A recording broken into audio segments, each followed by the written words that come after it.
Global sport industry is continually expanding from manufacturing goods to the performance as people never stop to consume sports.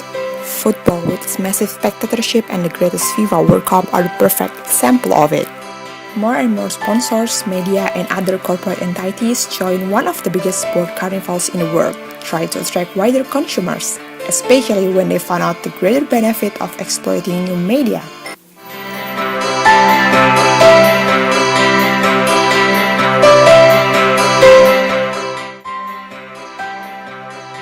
Paddy is one of the players, and with many experiences of using network media sport for their marketing PR campaign, last year they appeared with the intriguing campaign for World Cup 2014. I had a chance to visit Taylor Harding office, one of the PR agencies, and spoke with the representative who is in charge of the campaign. Successful campaign, I would say, was our World Cup campaign last year with Professor Stephen Hawking, where we came up with the formula for how England could win the World Cup and how to take the perfect penalty. So we thought, well, England haven't had much success in the World Cup since 1966. So what were their chances of winning the World Cup in Brazil?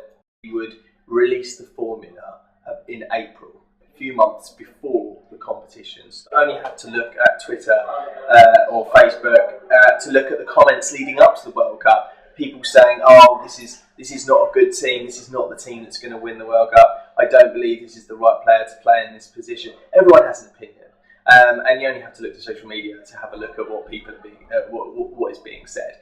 And clearly, in the run-up to the World Cup, there was differing opinions. Some people believing that we did have a strong squad, and some people believing that we're not. And of course, us coming up with the perfect formula of how England can win can obviously appease those that think that we don't have a good team, and obviously give hope to those around the country. It was covered in every single national newspaper in the UK.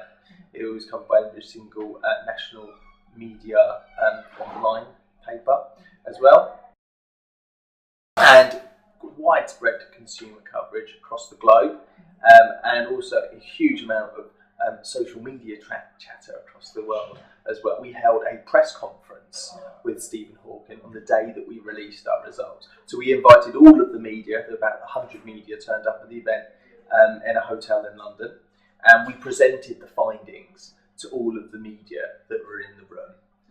And then they could take away the report and the press release and go back to their desks and write up the news.